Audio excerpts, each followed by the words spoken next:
Capítulo 41. El mono de la mente es derrotado por el fuego. La madera madre es capturada por los monstruos.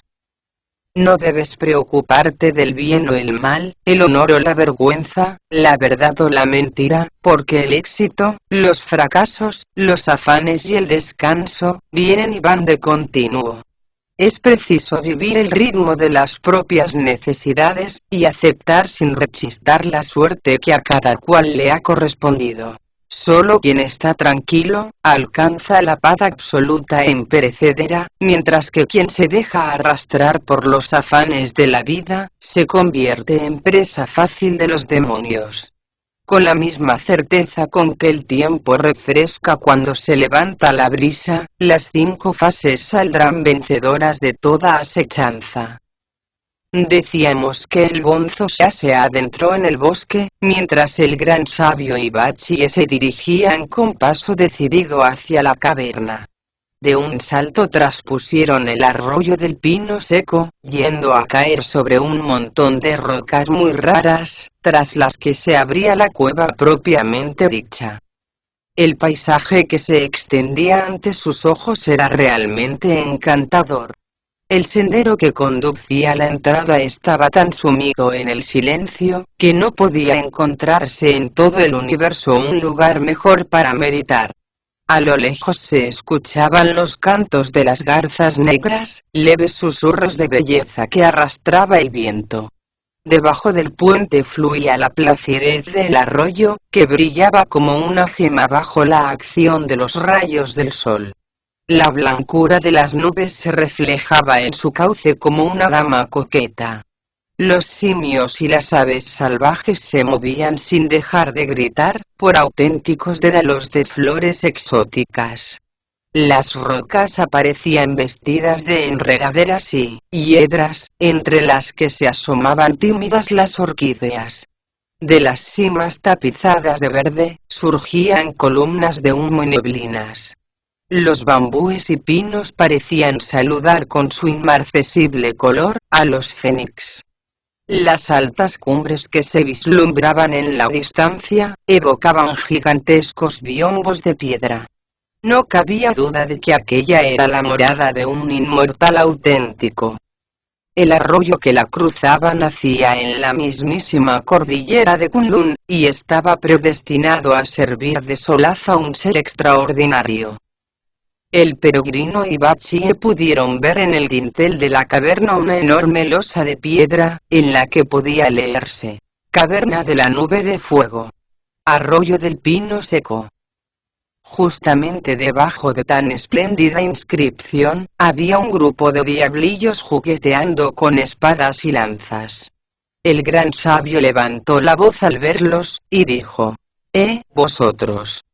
Id inmediatamente a informar a vuestro señor que si no accede inmediatamente a dejar en libertad al monje Tan, acabaré con todos vosotros y arrasaré hasta sus cimientos la caverna en la que ahora habitáis. Los diablillos se refugiaron al instante en el interior de la caverna, cerraron de golpe los 2 portones de piedra, y corrieron a comunicárselo a su señor muy excitados. La ruina, gran rey. La desgracia se ha abatido sobre nosotros. Después de capturar a Tripitaka y llevarle a su caverna, el monstruo le hizo desnudar, le ató pies y manos como si fuera un vulgar cerdo, y le dejó tirado en el patio de atrás.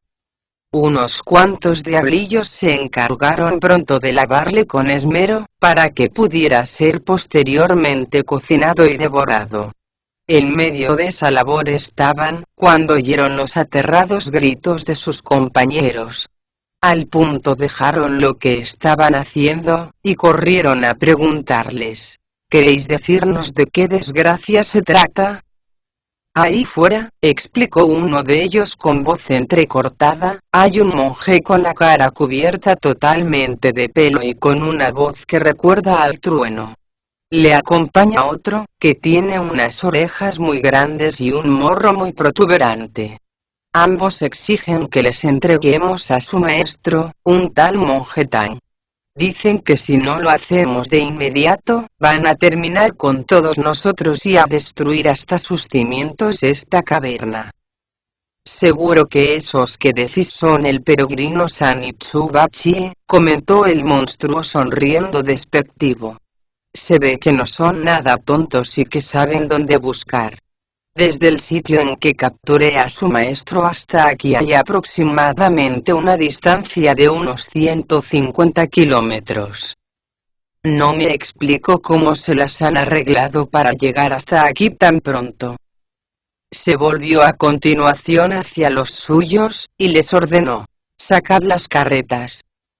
Sin pérdida de tiempo unos cuantos diablillos abrieron una puerta y sacaron, no sin esfuerzo, 5 carretas de un tamaño más pequeño.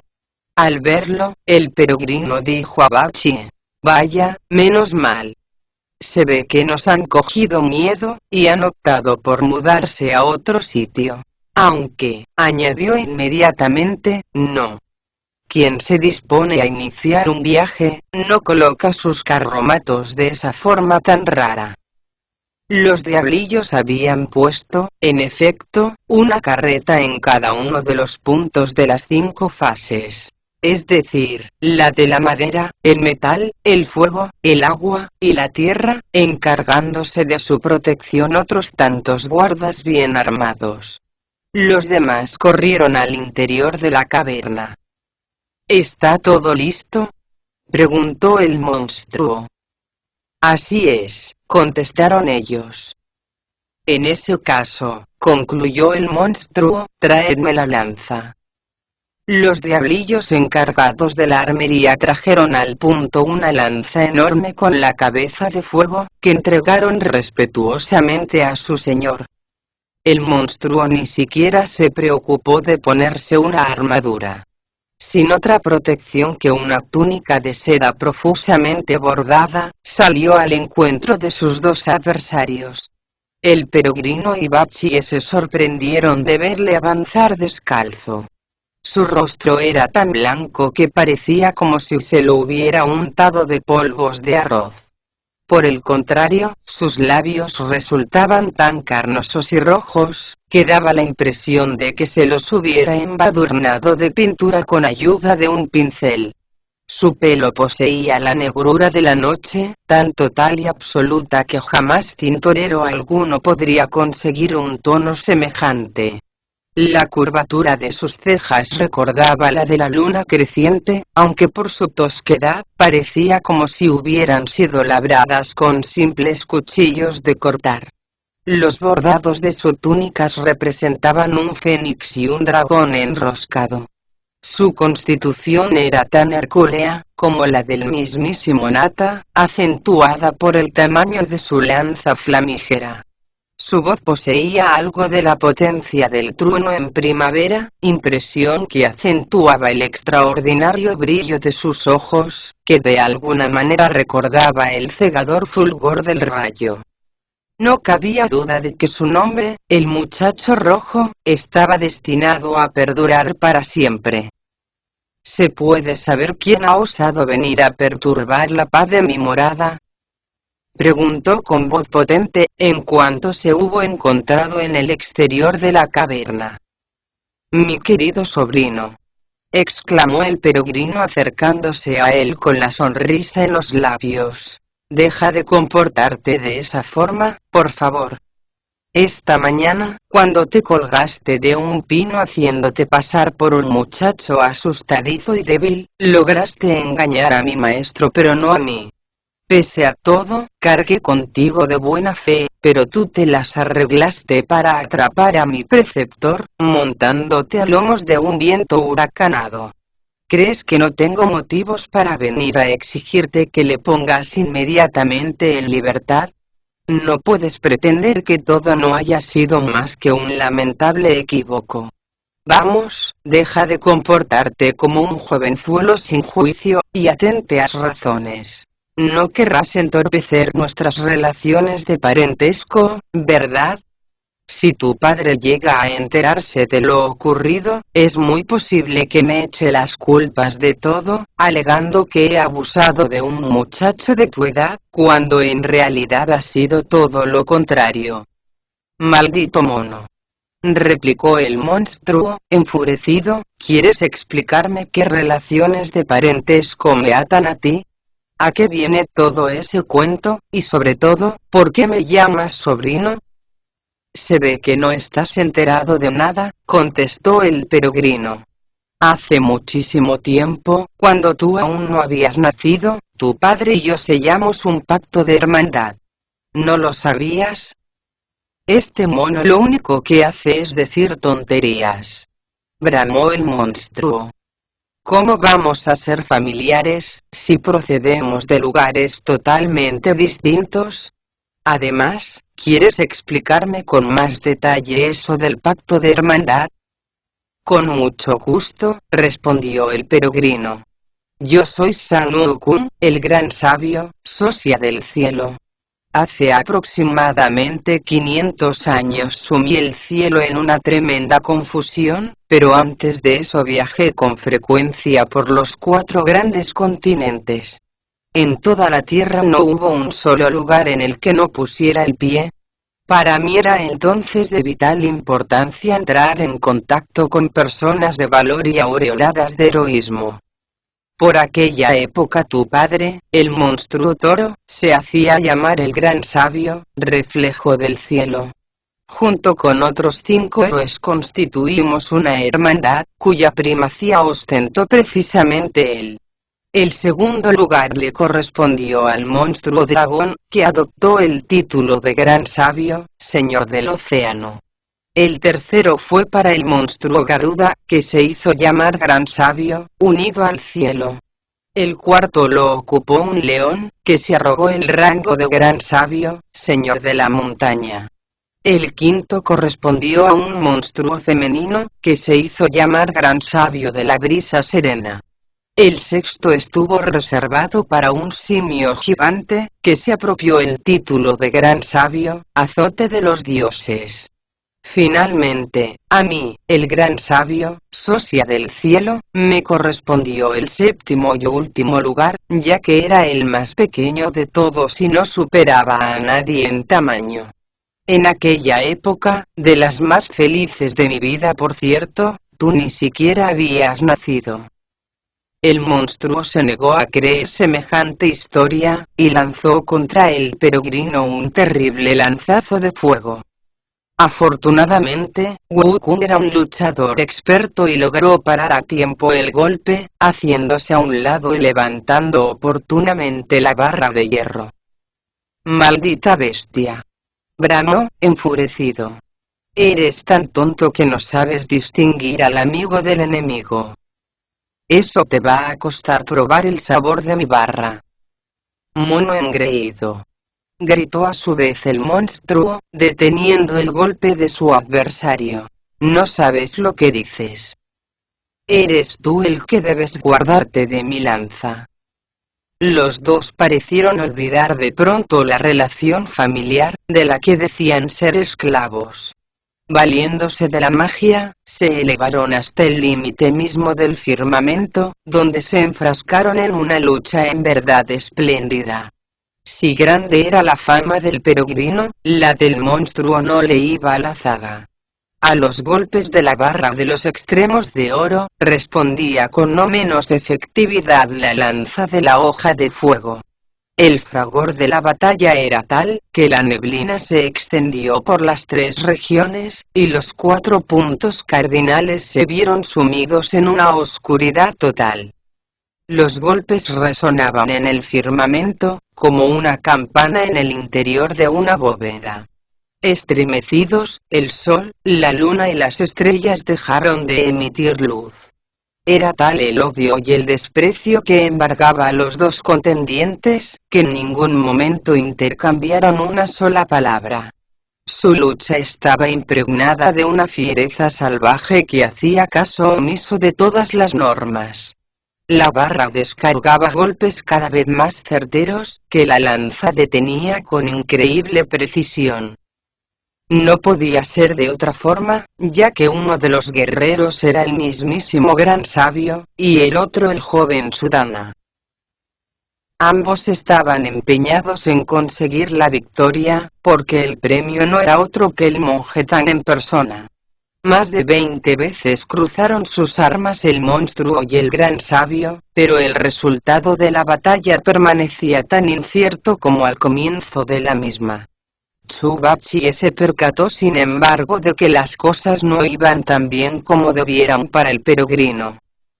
El monstruo, de hecho, no hacía más que parar los golpes, renunciando a tomar la iniciativa. El peregrino, por su parte, hacía todo el desgaste, aunque era un luchador experimentado y todos sus ataques iban dirigidos contra la cabeza de su adversario. Eso hizo pensar a Bachie. Qué astucia la del peregrino. Está tratando de atraer a la bestia lo más cerca posible, para descargar después sobre ella todo el peso de su barra. Eso aumentará aún más su fama, y su mérito será tan grande como el de los héroes más renombrados de toda la historia. ¿Por qué no voy a sacar yo también partido de su ventaja? Sin pensarlo dos veces, levantó el tridente cuanto pudo y lo dejó caer con fuerza sobre la cabeza del monstruo. Comprendiendo que lo tenía todo perdido, la bestia se dio media vuelta y escapó a toda prisa, arrastrando la lanza de fuego. «Persíguelo. No le dejes escapar», urgió el peregrino a Bachie. Los dos corrieron tras él, pero al llegar a la puerta de la caverna, le vieron de pie sobre una de las carretas, la que estaba justamente colocada en el centro. Con una mano sostenía la lanza de fuego, mientras no cesaba de darse con la otra una lluvia de puñetazos en las narices. «Vergüenza debería darle», exclamó Bachie soltando la carcajada. «¿Has visto lo que está haciendo? Quiere destrozarse la nariz, para acusarnos de crueldad ante el primer tribunal que encuentre a mano. El muy condenado sabe muy bien que los jueces solo hacen caso a la sangre. De ahí su interés en empezar a sangrar como un cerdo». Tras propinarse un par de puñetazos más, el monstruo recitó un conjuro e inmediatamente brotó de su boca una oleada de fuego, y de sus narices una densa columna de humo.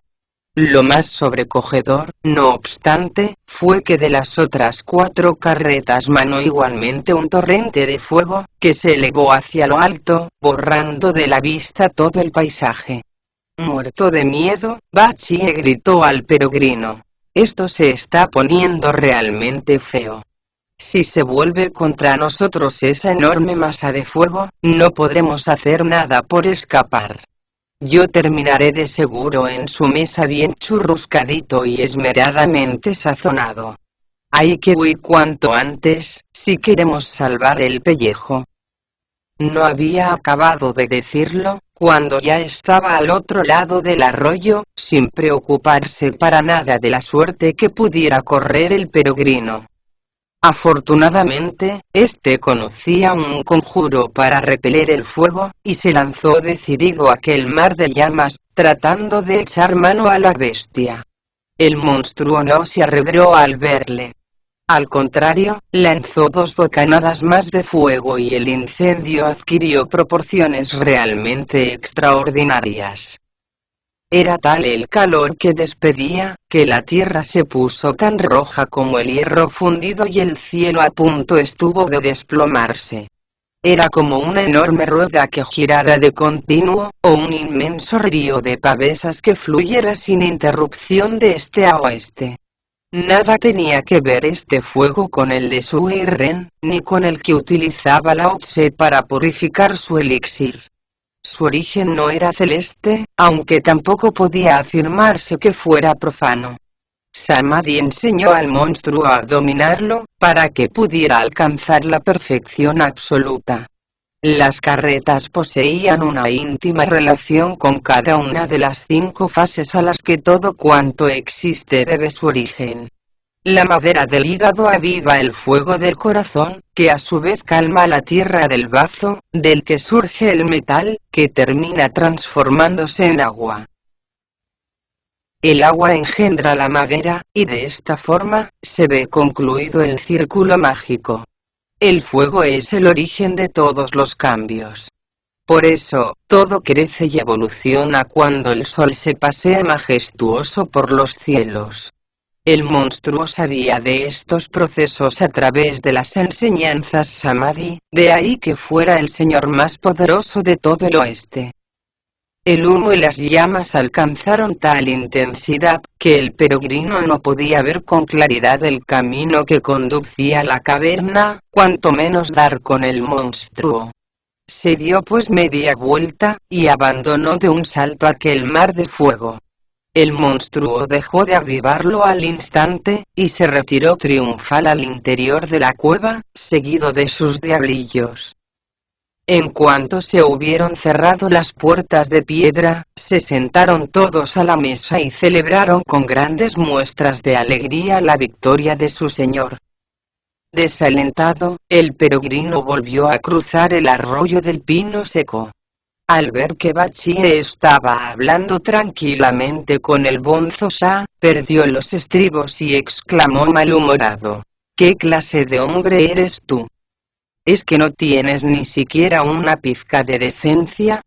Tan aterrado estabas, que decidiste dejarme a mi suerte prefiriendo huir como un cobarde. Menos mal que sé arreglármelas bien solo, de lo contrario ahora estaría más chamuscado que un tizón. Comprendo, trató de disculparse Bachie. Tenías razón ese monstruo, cuando dijo que desconocías por completo las normas que rigen la conducta social. Con razón afirmaban los antiguos que, quien se ajusta a las normas, puede ser considerado como un héroe. Era claro que el monstruo no quería saber nada de amistades ni parentescos. Sin embargo, tú insististe, en hablar de ello. Es más, cuando dejó escapar todas esas llamas, en vez de buscar enseguida protección, corriste a pelear con él. ¿Qué querías que hiciera yo? ¿Que me quedara allí tan tranquilo, viendo cómo se me chamuscaban las piernas? ¿Qué opinas de ese monstruo?, preguntó el peregrino. Que sus poderes son mucho menores que los tuyos, contestó Bachie. ¿Y su forma de manejar la lanza?, insistió el peregrino. ¿Qué opinión te merecen sus cualidades guerreras? No son gran cosa, respondió Bachie. Cuando vi los apuros que estabas pasando, decidí que había llegado el momento de intervenir y me lancé a la refriega. Lo que menos esperaba es que fuera a replegarse con tanta rapidez. ¿De dónde sacaría esa bestia tanto fuego? No debiste entrometerte, le regañó el peregrino. De haber durado la lucha un poco más, le habría asestado el golpe de gracia. Las precipitaciones no son buenas para nada. Los dos continuaron comentando con tanto entusiasmo las incidencias de la lucha, que el Bonzo Sha no pudo por menos de soltar la carcajada. Sorprendidos, se volvieron hacia él, y al verle apoyado tranquilamente contra un árbol, el peregrino le preguntó molesto: ¿A qué viene tanta risa? Si eres capaz de atrapar tú solito ese monstruo de fuego, te lo agradeceremos mucho. No pienses que vamos a oponernos a que cruces con él tus armas. Como muy bien afirma el proverbio, para hacer una pelota, solo se precisa de unas cuantas plumas. Te aseguro que si logras liberar a nuestro maestro, el mérito será exclusivamente tuyo. Yo soy incapaz de apresar a ningún monstruo, confesó el Bonzo Sha. Si me río es porque parecéis niños discutiendo. ¿Qué quieres decir?, inquirió el peregrino. Según vosotros, explicó el Bonzo Sha, ese monstruo posee un conocimiento de las tácticas militares bastante rudimentario. Si hasta ahora os ha mantenido a raya, ha sido porque es un auténtico maestro con el fuego. Quisiera recordaros, a ese respecto, que las 5 fases se compenetran y anulan mutuamente. ¿Por qué no echáis mano de ese principio, para contrarrestar la influencia de las llamas? Tienes razón, exclamó el peregrino con el rostro iluminado. Tan obsesionados estábamos con nuestra superioridad táctica, que no habíamos reparado en ese principio. No hay, en efecto, nada mejor para combatir el fuego que el agua. Es preciso que encontremos cuanto antes una fuente de la que emane en abundancia. De esa forma, podremos liberar a nuestro maestro en un abrir y cerrar de ojos. Así es, confirmó el bonzosa. ¿A qué esperamos entonces?, volvió a exclamar el peregrino. Vosotros dos quedaos aquí y tratad de evitar a toda costa un enfrentamiento directo con esa bestia. Por mi parte, voy a llegarme hasta el Océano Oriental, con el fin de solicitar la ayuda de un regimiento de soldados dragones. Con su colaboración apagaremos ese fuego y devolveremos la libertad a nuestro maestro. Marcha cuanto antes y no pierdas más tiempo, por favor, le urgió Bachie. Por nosotros no te preocupes. Sabemos cuidarnos. El gran sabio montó en una nube y no tardó en llegar al Océano Oriental. El paisaje era en verdad espléndido, pero estaba demasiado ocupado para detenerse a contemplarlo. Valiéndose de la magia para hendir las aguas, se abrió camino entre ellas con inesperada facilidad.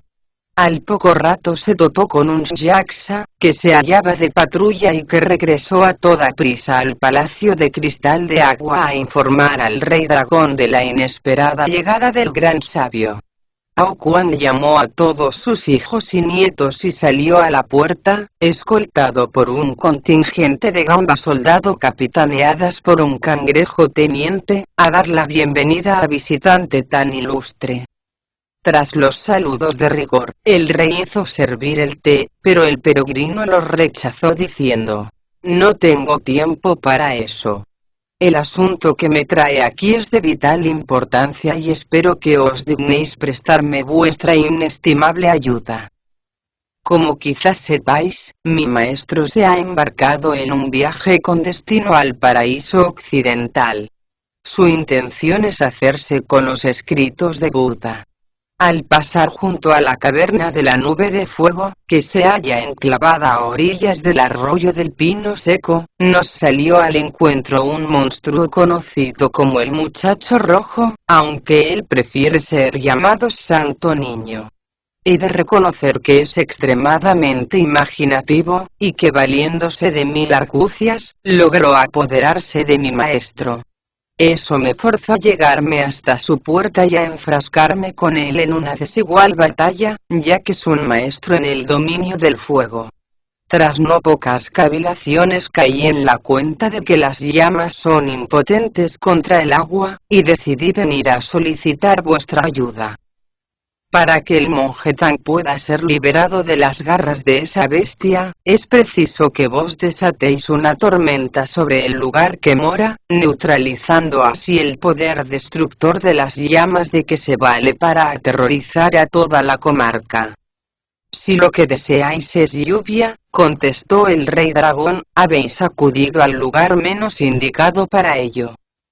¿Cómo decís?, protestó el peregrino. Vos sois el rey dragón de los 4 océanos, y os compete por tanto distribuir la lluvia y el rocío. No hay nadie más capacitado que vos para llevar a cabo el plan que tengo en mente. Es cierto que la lluvia se cuenta entre una de mis responsabilidades, admitió el rey dragón, pero no puedo repartirla como a mí me dé la gana. Para eso es necesario recibir una orden del emperador de Jade, en la que se especifique con toda claridad el lugar, la hora, la cantidad y la duración de las precipitaciones. Ese documento es redactado por 3 funcionarios imperiales y me debe ser entregado en mano por la Estrella Polar en persona. Una vez en mi poder, tengo la obligación de comunicárselo al dios del trueno, a la madre del rayo, al tío del viento, y hasta al mismísimo joven de las nubes, pues como muy bien afirma el proverbio, sin la cooperación de las nubes, el dragón es incapaz de moverse.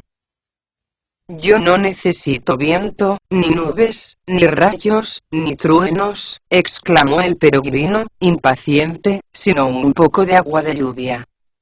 Aún así, me temo que no podré complaceros, anunció el rey dragón.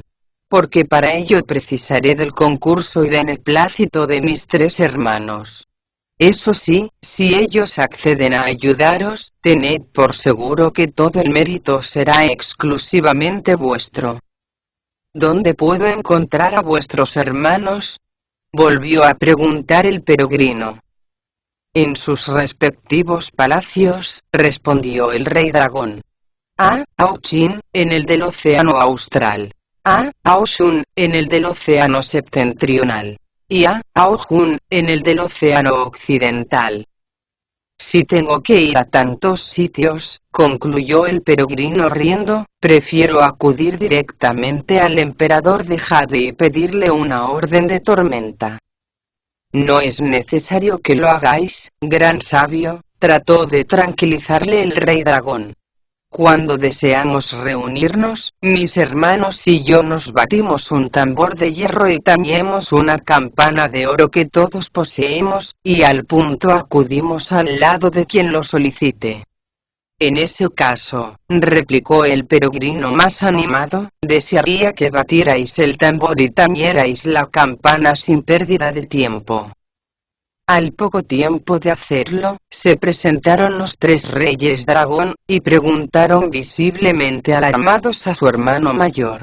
¿Se puede saber por qué nos has hecho venir con tanta precipitación? El gran sabio ha acudido a nosotros en busca de ayuda, explicó Aokuan. Necesita un fuerte aguacero para poder dominar a un monstruo. El peregrino les relató enseguida los motivos que le habían inducido a realizar semejante petición. Lo hizo con tanta prosapia que todos aceptaron al punto prestarle la ayuda que precisaba. Sin pérdida de tiempo hicieron llamar a un tiburón de aspecto feroz, y le encomendaron el mando de todo el ejército. La vanguardia le fue confiada a un sábalo de enorme boca y reconocida bravura.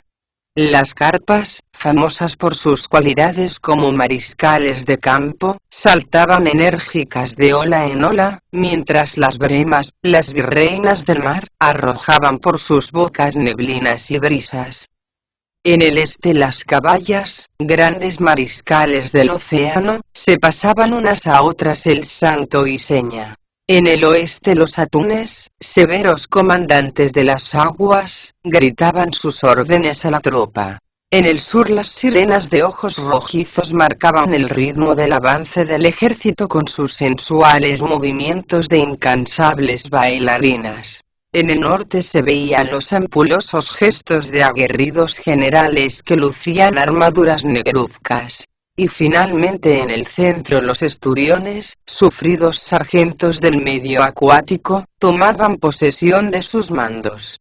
Valerosos eran los soldados que acudían en tropel desde los 5 puntos cardinales.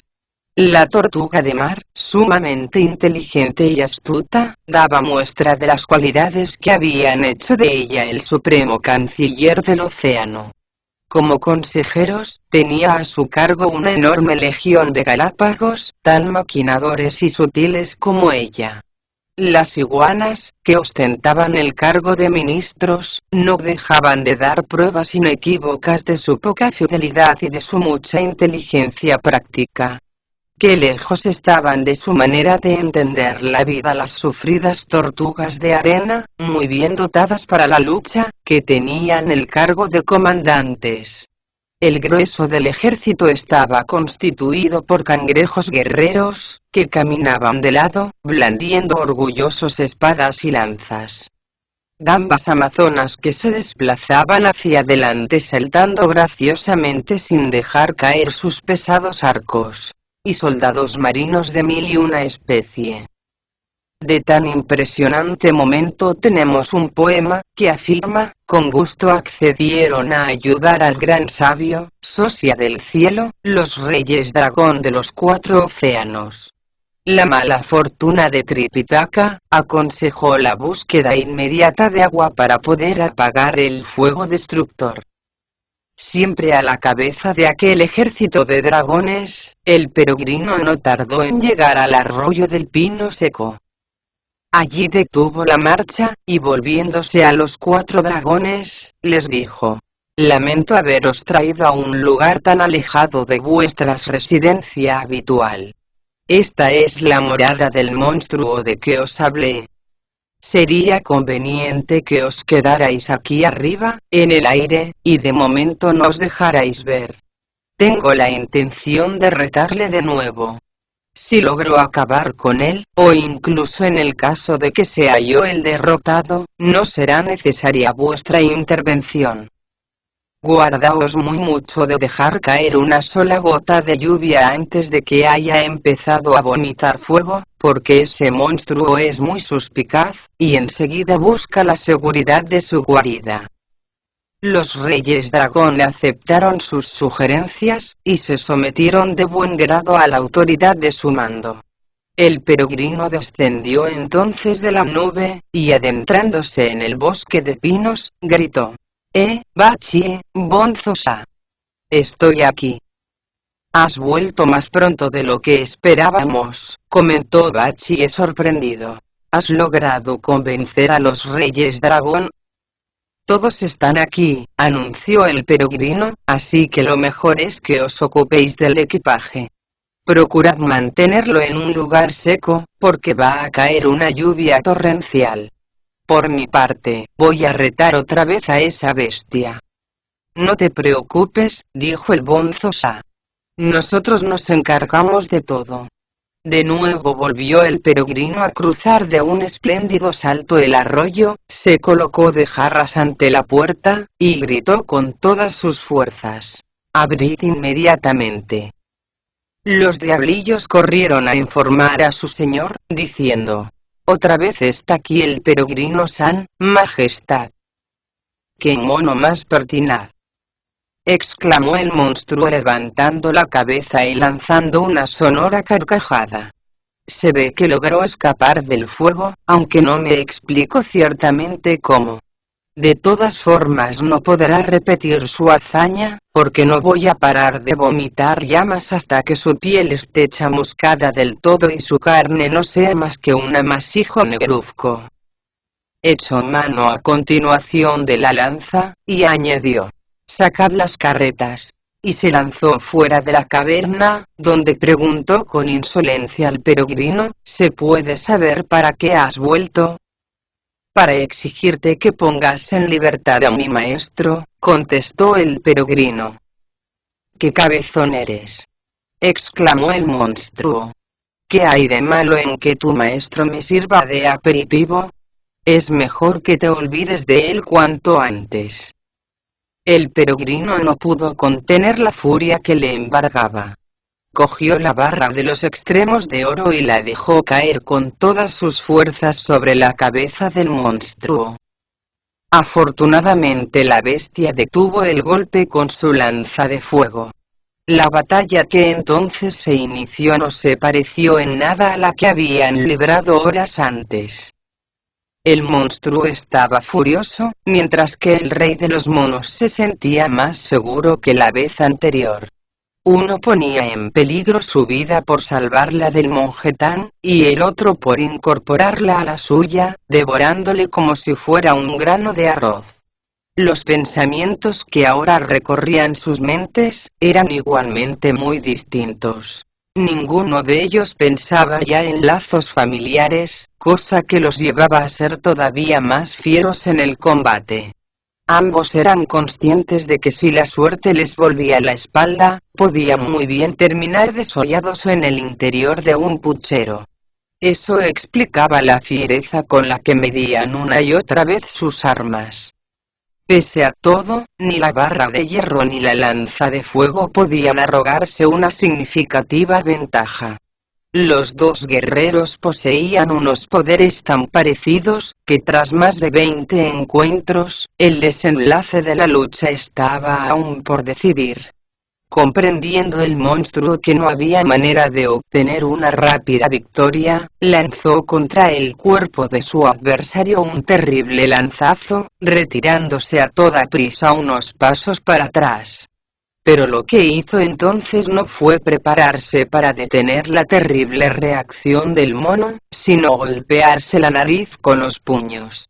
Al punto surgió de sus ojos una extraordinaria llamarada, que se unió a la que de pronto se había iniciado en cada una de las carretas. Comprendiendo que el momento había llegado, el gran sabio levantó la vista al cielo y gritó: «Ahora, Reyes Dragón».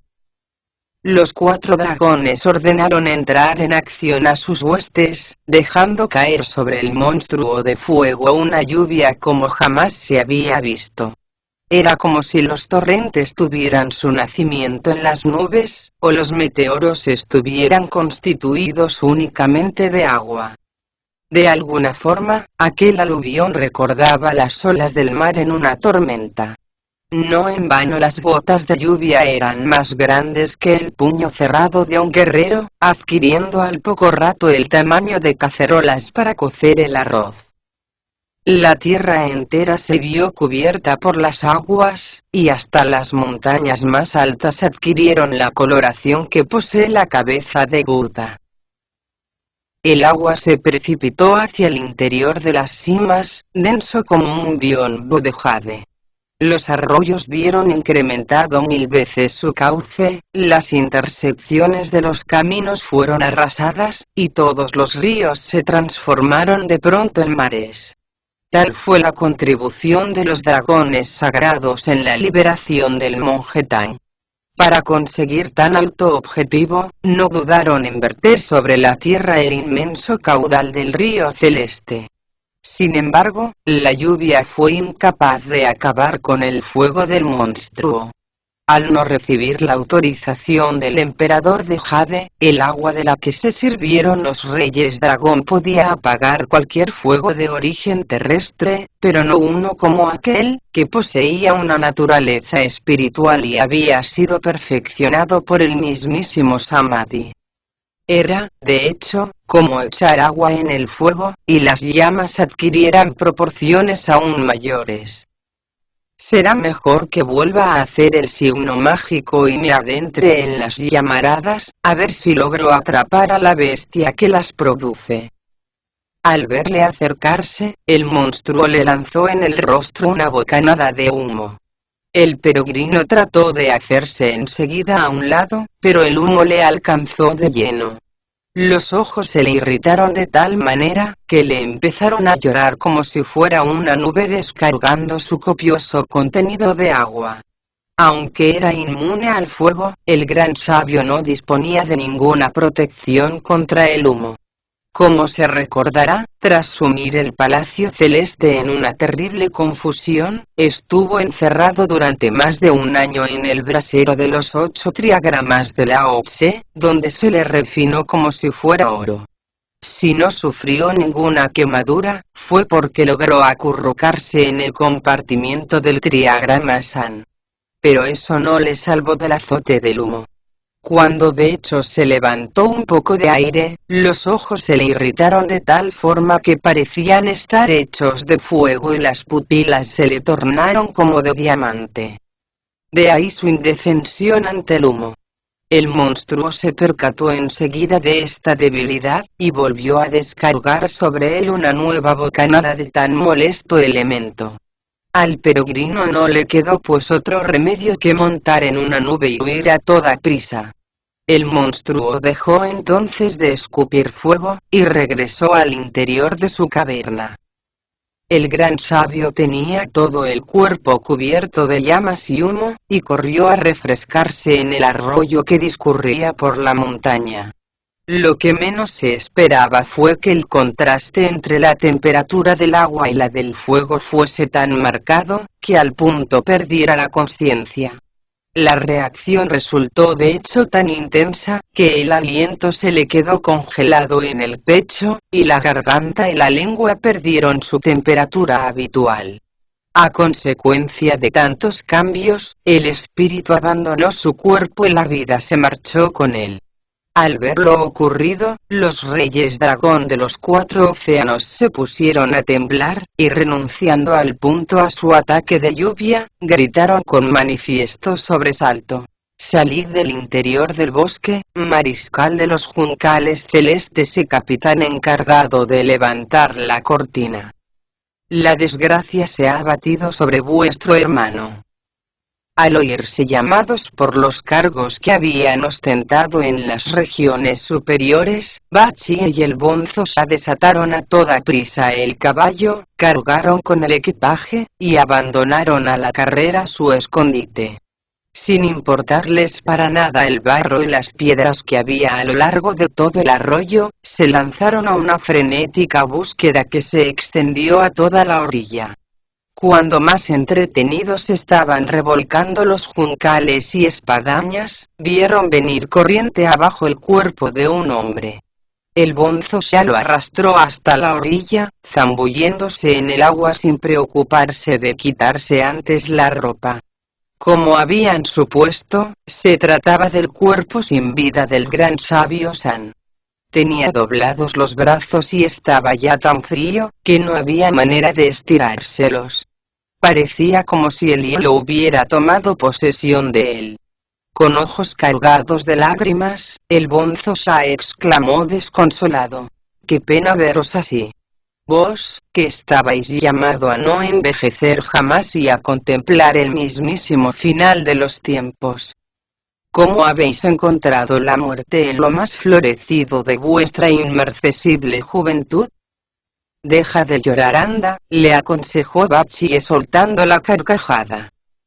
«Nuestro hermano tiene un humor tan corrosivo, que se está haciendo pasar por muerto, solo para ver cómo reaccionamos. Tócale el cuerpo, ya verás cómo su aliento está todavía caliente». «Su cuerpo está más frío que el hielo», volvió a exclamar desesperado el bonzo Sha. «El calor de la vida le ha abandonado para siempre. Jamás lograremos reanimarle». «No digas eso, por favor», le regañó Bachie, poniéndose serio de pronto.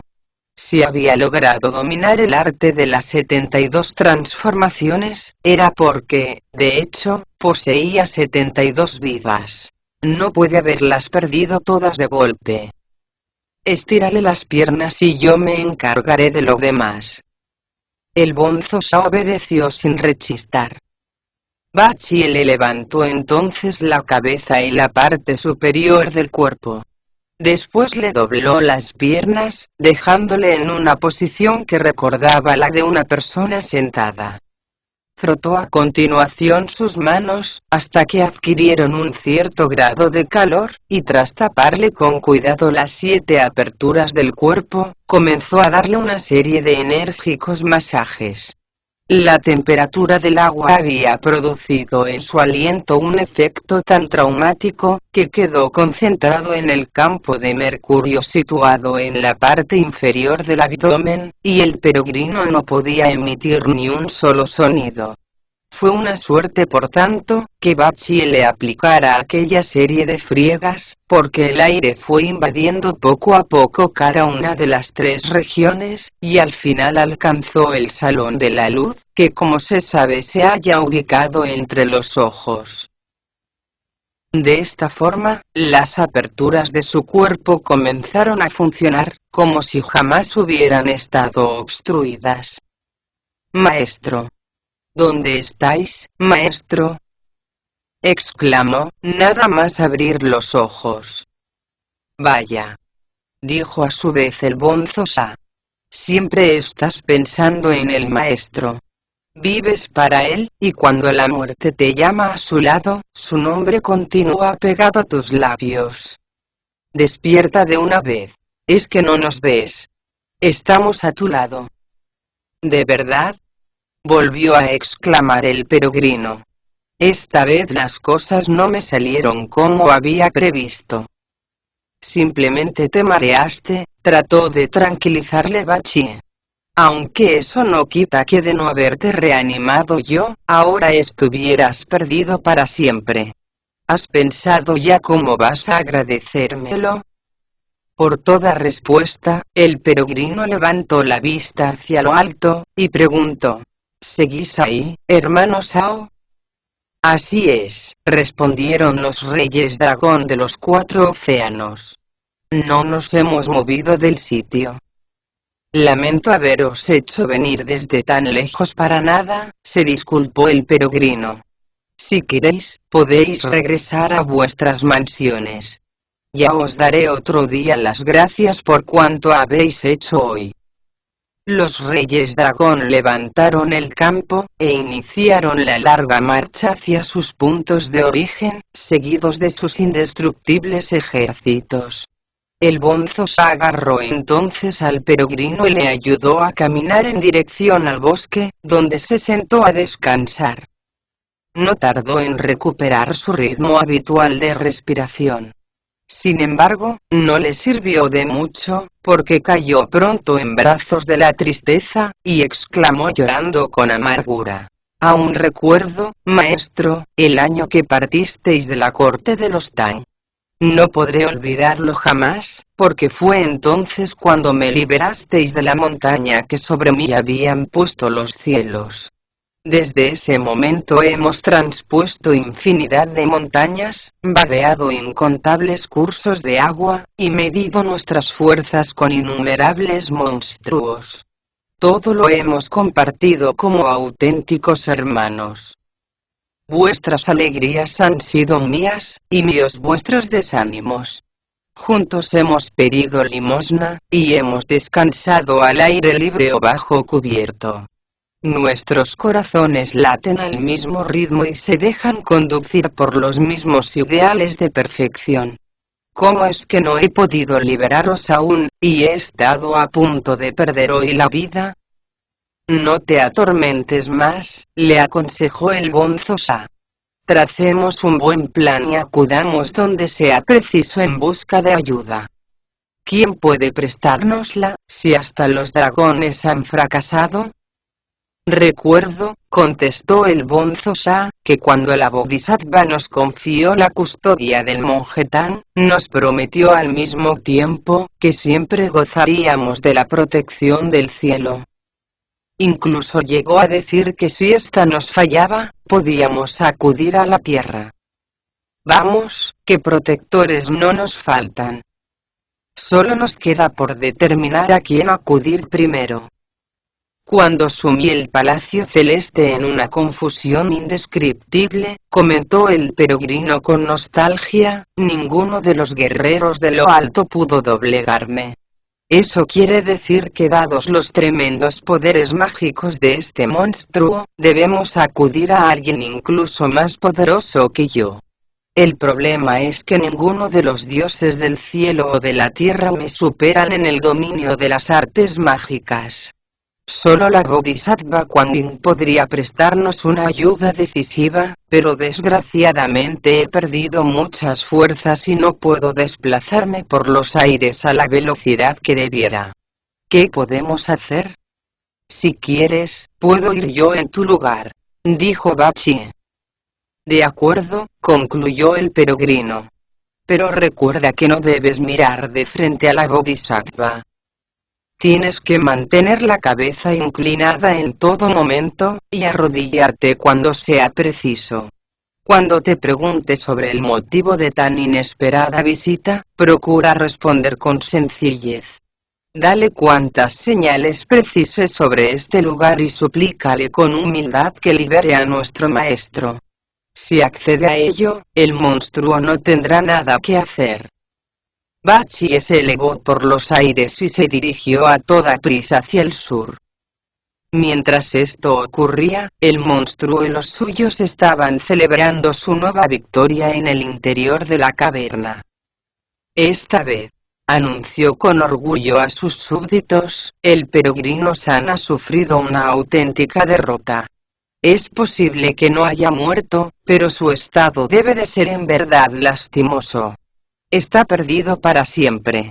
Sin embargo, ahora que lo pienso mejor, cabe la posibilidad de que trate de buscar ayuda y eso me supondría tener que coger de nuevo las armas. Abrid las puertas y veamos lo que están tramando. Los diablillos así lo hicieron, y el monstruo se elevó enseguida por los aires. Fue así como descubrió que Bachie se había apartado del grupo y se dirigía a toda prisa hacia el sur. Eso quiere decir, pensó el monstruo, que va a solicitar ayuda de la Bodhisattva Kuan Yin. Se dejó caer en el suelo y ordenó a sus súbditos: traedme la bolsa de cuero. Llevo muchos años sin usarla y es posible que la cuerda para cerrarla esté un poco tazada. Cambiadla y colocad la bolsa junto a la segunda puerta. Mientras lo hacéis, voy a ir a capturar a ese Bachie. Espero no tener que gastar muchas energías con él. Trataré de atraerle hasta aquí, y sin que se dé cuenta, haré que se meta a él solito en la bolsa. He oído decir que su carne es muy exquisita. En cuanto le haya capturado, os le entregaré, para que le cozáis al vapor y os le comáis de aperitivo. Entre los tesoros que tenía aquel monstruo, se contaba en efecto una bolsa de cuero, que cambiaba de tamaño a voluntad. Tras cambiarle la cuerda de la boca, que estaba tazada, la colocaron como les había ordenado su señor, junto a la segunda puerta. El monstruo llevaba habitando en aquella región desde tiempo inmemorial y la conocía mejor que la palma de su mano. Sabía pues, cuál era la ruta más corta para llegar a los mares del sur, y cuál la más larga. No le resultó difícil por tanto dejar atrás al incauto de Bachie. Delante de él se levantaba un pico altísimo, y hacia allá dirigió su vuelo.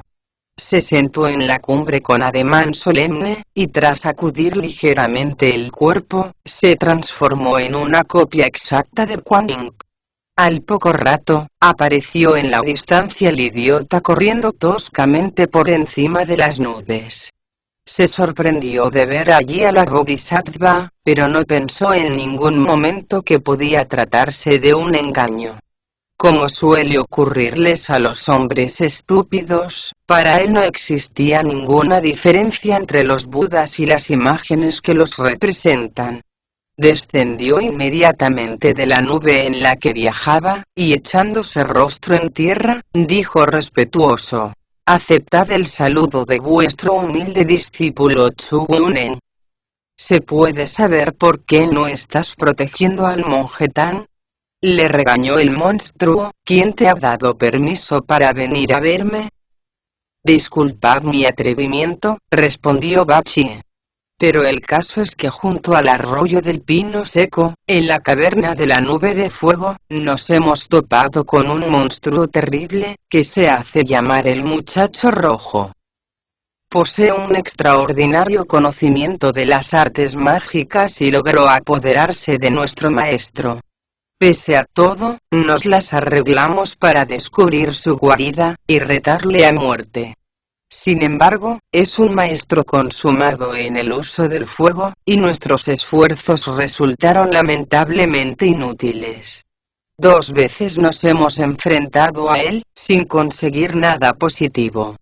Y eso que en la segunda contamos con la ayuda de los Reyes Dragón, que trataron de apagar su fuego con una lluvia tan torrencial que arrasó bosques enteros y arrancó de raíz infinidad de montañas.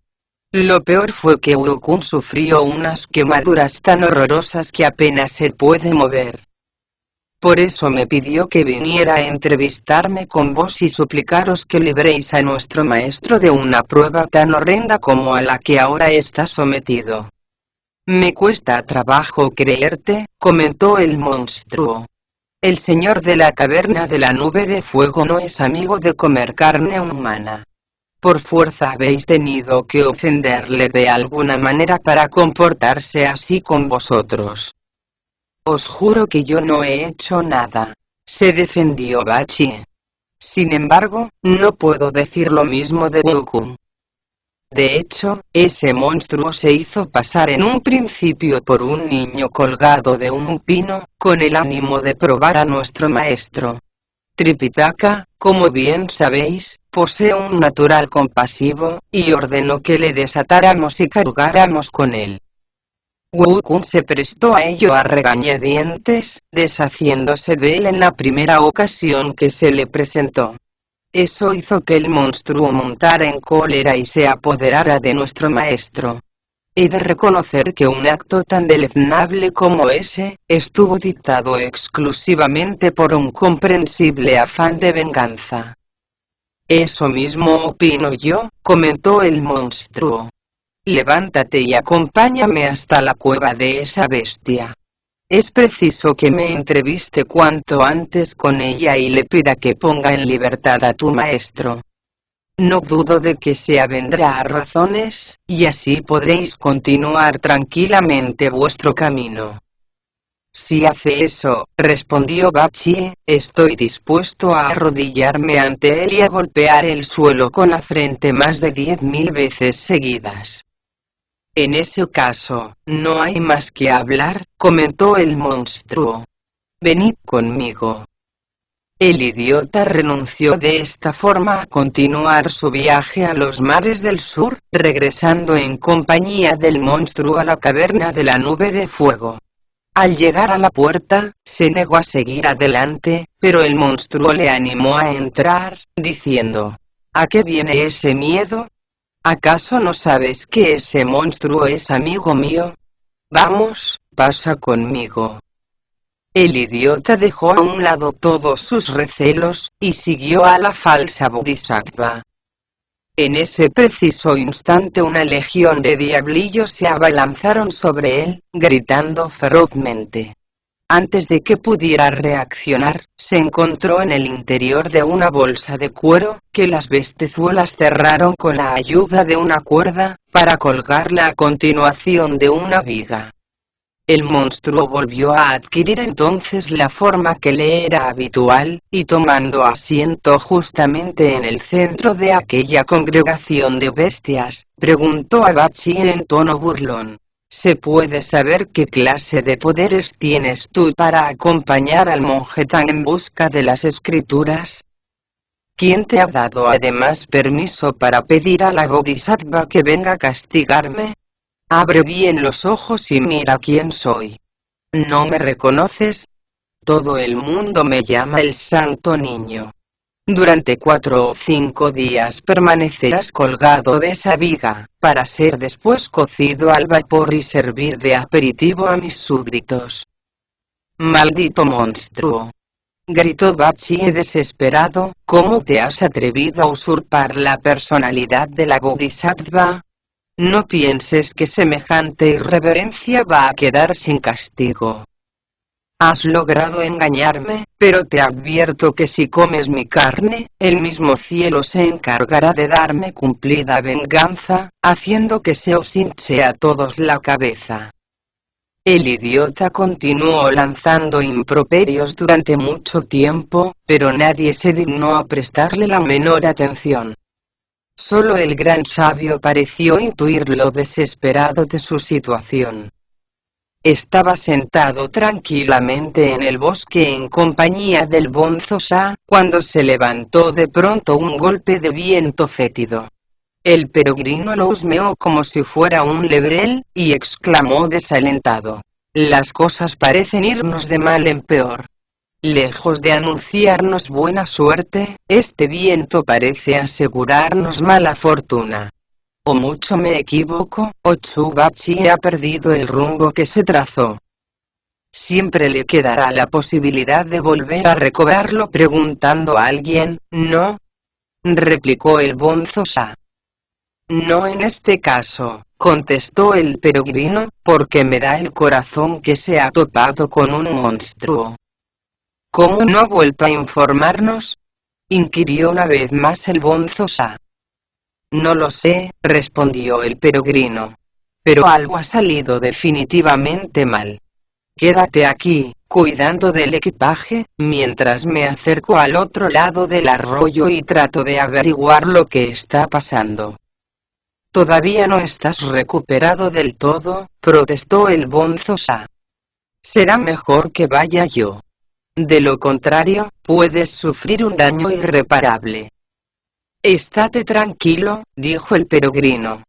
Me encuentro perfectamente. Además, es mi obligación. Apretando los dientes con fuerza para soportar mejor el dolor, el peregrino cogió la barra de hierro, y cruzó corriendo el arroyo. Cuando se halló frente a la caverna de la nube de fuego, levantó la voz, y dijo a los diablillos que la guardaban: «Corred a informar a vuestro señor que acaba de llegar el peregrino San». Los diablillos así lo hicieron, pero el monstruo se negó a enfrentarse a él, prefiriendo que lo hicieran sus mejores soldados. Enardecidos por la confianza que les demostraba su señor, los guardianes desenvainaron las espadas y se lanzaron hacia la puerta, gritando como locos: «Atrapémosle». El peregrino se sentía demasiado débil para hacer frente a tan selectos guerreros. Se retiró a un lado del camino, y tras recitar un conjuro, exclamó: «Transfórmate». Y al instante se convirtió en una pieza de tela ribeteada en oro. Los diablillos no tardaron en dar con ella y, llevándola al interior de la caverna, dijeron a su señor: «El peregrino San ha renunciado al combate». Al oír nuestro grito de guerra, sintió tal pánico que abandonó el campo a toda prisa, dejando tras sí esta pieza de tela. «No vale para nada», comentó el monstruo echándole un vistazo. «Está polillada y llena de agujeros. De todas formas, lavadla si queréis. Puede servir para remendar nuestras sábanas». Sin sospechar que se trataba del peregrino, uno de los diablillos cogió la tela y la llevó a la parte de atrás de la cueva. «Esto va mejor», se dijo el peregrino, esperanzado. «Así es como hay que tratar a los tejidos que han sido confeccionados con oro». El peregrino no era de los que se conformaban con engañar una sola vez. Al contrario, gozaba con complicar las cosas, buscando en todo momento la perfección absoluta. Así, no dudó en arrancarse un pelo y transformarlo en una copia exacta de la pieza de tela, mientras su auténtico ser se convertía en una pequeña mosca, que fue a posarse a una de las jambas de la puerta. Desde allí creyó oír la voz de Bachie quejándose de su suerte, y amenazando con terribles castigos a quien quisiera escucharle. Intrigado, el peregrino revoloteó por la habitación, mirando por todas partes. Fue así como descubrió que la voz provenía de una bolsa de cuero que colgaba de una viga. Se posó sobre ella y oyó sin ninguna dificultad a Bachie despotricando contra el monstruo. «Maldita bestia», decía malhumorado. «A lo largo de mi vida he conocido todo tipo de engaños, pero nadie, que yo sepa, había osado hacerse pasar por la Bodhisattva. ¿Y todo para qué? Para cazarme y ofrecerme como aperitivo a unos diablillos que no valen ni para limpiar el suelo con la lengua. En el fondo no me preocupa, porque sé que llegará un día en que mi hermano mayor recuperará sus portentosas fuerzas, iguales en todo a las del cielo, y acabará con todos los monstruos que viven aquí. Yo mismo te clavaré el tridente en el cuerpo más de 1000 veces seguidas, para que aprendas a respetar lo que debes». El peregrino se sintió profundamente conmovido y se dijo: «Se ve que este idiota tiene madera de guerrero. Apenas puede respirar ahí dentro, y sin embargo, aún no ha rendido su espada. Tengo que acabar cuanto antes con ese monstruo. No me lo perdonaré nunca, si vuelvo a fracasar». Estaba tratando desesperadamente de idear un buen plan, cuando oyó decir al monstruo: «¿Dónde están mis 6 comandantes invencibles? Que vengan aquí inmediatamente». Los tales comandantes eran, en realidad, 6 diablillos con los que mantenía una relación especial de amistad, y a los que había dado los nombres siguientes: nube de niebla, niebla de nube, rapidez de fuego, velocidad de viento, alboroto, y tumulto. No tardaron en aparecer tan singulares personajes, arrastrándose como gusanos por el suelo.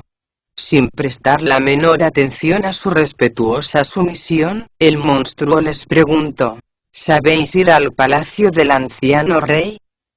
Así es, señor, contestaron ellos al mismo tiempo. Entonces partid a anunciarle que he capturado al monje Tan, y que deseo compartir con él su carne, pues es tan especial que quien la pruebe puede ver alargada su vida, más de 10.000 veces. Los diablillos obedecieron al instante, lanzándose como un enjambre hacia la puerta. El peregrino remontó el vuelo y los siguió al exterior de la caverna.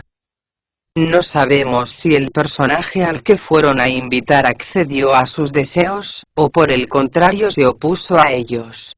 Quien quiera averiguarlo, tendrá que escuchar las explicaciones que se ofrecen en el capítulo siguiente.